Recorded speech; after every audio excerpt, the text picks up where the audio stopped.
Hey guys, it's Mr. Garrett from Competitive Edge. Hope you guys had a wonderful weekend.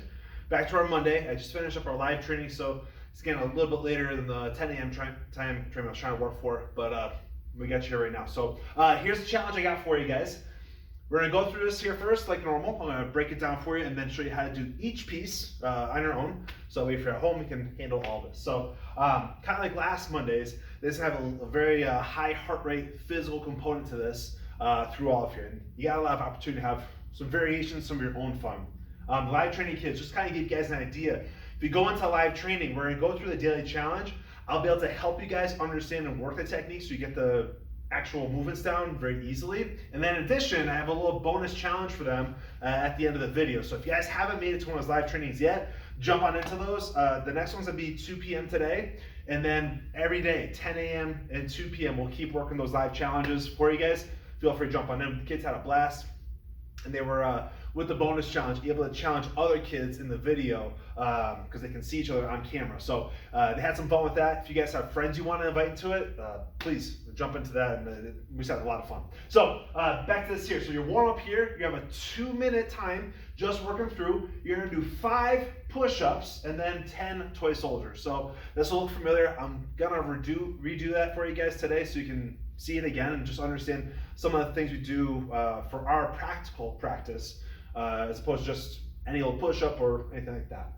The challenge is going to be this here, 1 to 12. So you're going to start with a 1 on your first round. I'm going to go through that right now for you and work your way up to 12. So you have 12 rounds total for this.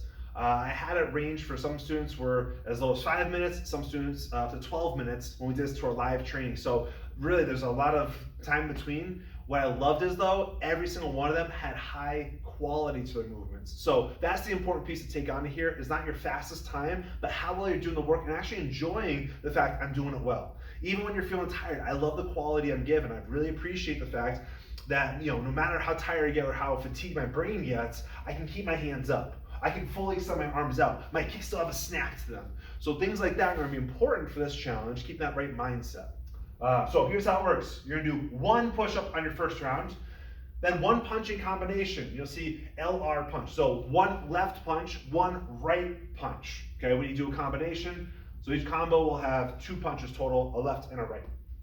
Then you're going to do 1 squat, then 1 kick combo. Again, LR, 1 left kick, 1 right kick. Okay, so every combination will have that. So after you do those 4 movements, first round is done. Then you go into round 2. You'll see down here a little arrow, +1 to each round until you get to 12. So now I do 2 push-ups, 2 punching combinations, 2 squats, and 2 kicking combinations. Once I finish that, I'm done with round 2. Then you keep working all the way up.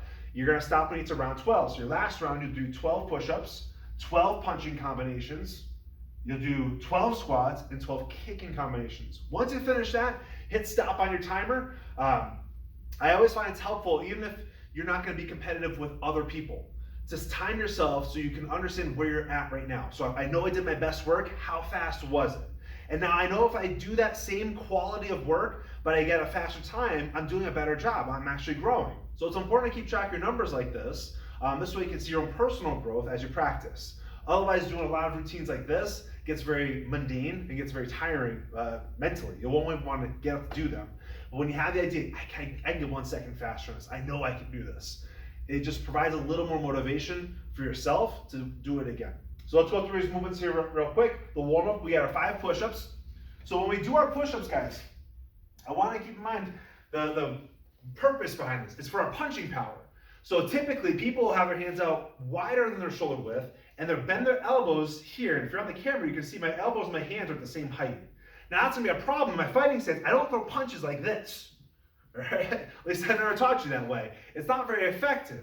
Not to push forward like this. Now the only time my elbow comes up is when I throw a hook punch. That's a different sort of movement for the push power, okay?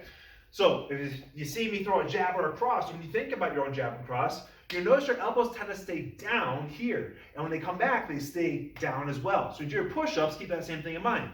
My hands are in front of my shoulders, not wider. They go in front here. Then when I bend my elbows, I bend them towards my ribs, so I brush against my ribs right here until I get as low as I can. Then I push back up.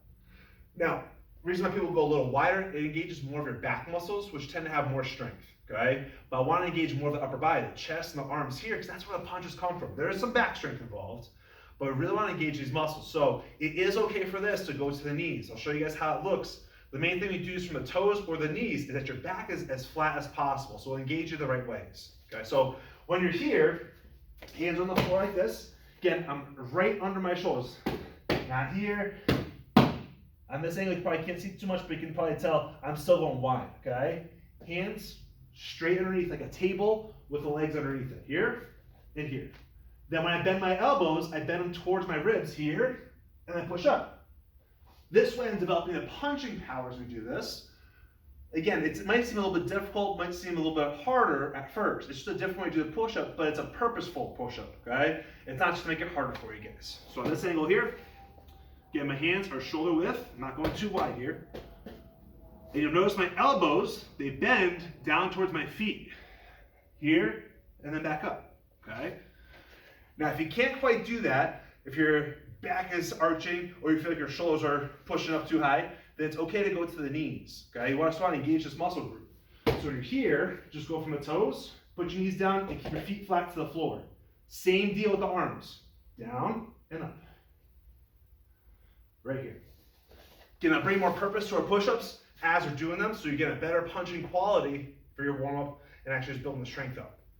After that, toy soldiers, you take your hand, right hand, left foot, opposites, bring them out in front. On the live stream, I mentioned to the kids, when I first did these, I actually couldn't touch to my toes when I did here. I actually go to more to my shin. That's okay. You want to make sure, this main thing, my back is being extended straight here. I'm not going to arch it out. That'll be easier to reach my toes, but I lose all of the stretch. This is a purpose for a stretch motion, getting that back of your hamstring really elongated out, so that way you can throw your kicks with ease. If you can touch your toes, awesome, okay? Here, here. If you can't touch your toes, it's okay to touch towards your shins. Just keep your legs straight and your back engaged here. I don't want to say straight because your back has a little curve to it naturally, so you want to keep that curve right back in here. However, just watch out that it doesn't bend or collapse, okay? Those are two first parts. Now, rest is pretty, oh no.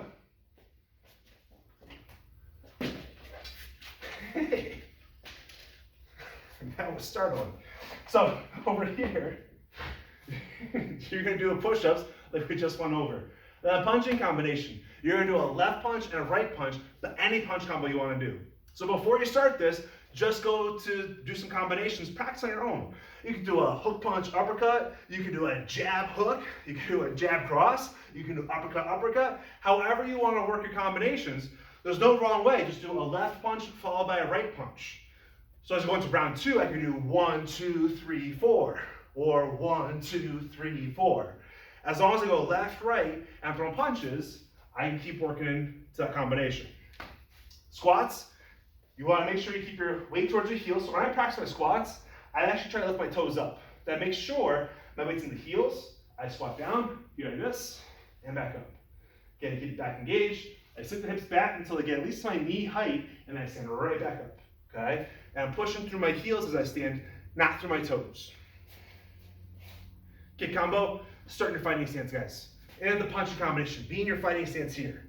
So I do my kicks, left kick, right kick, left kick, right kick. Yes, you can do spin kicks, just to go left to right as you do these parts here, okay? And again, the format's pretty simple. Start with ones, one push-up, one combo, one squat, one kick combo. Then do 2, 3, up to 12. Time yourself, see how fast you can get it, guys. That's your challenge of the day. Let me know how you did, but most importantly, I don't care so much about the time, but you feel like you did your best quality, even on the last rounds. That's where it's important. That level 10, 11, and 12, when you get to those, that's where it's gonna be easy to go, I'm tired, I just wanna finish up, I wanna get done. Be mindful of that. Pause. Okay, my legs are tired, but I can still do this.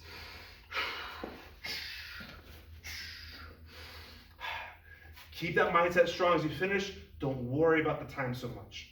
Let me know how you guys did, and for everybody who I didn't see earlier this morning, I'll see you at live training at 2 p.m. Thank you so much. Celebrate life.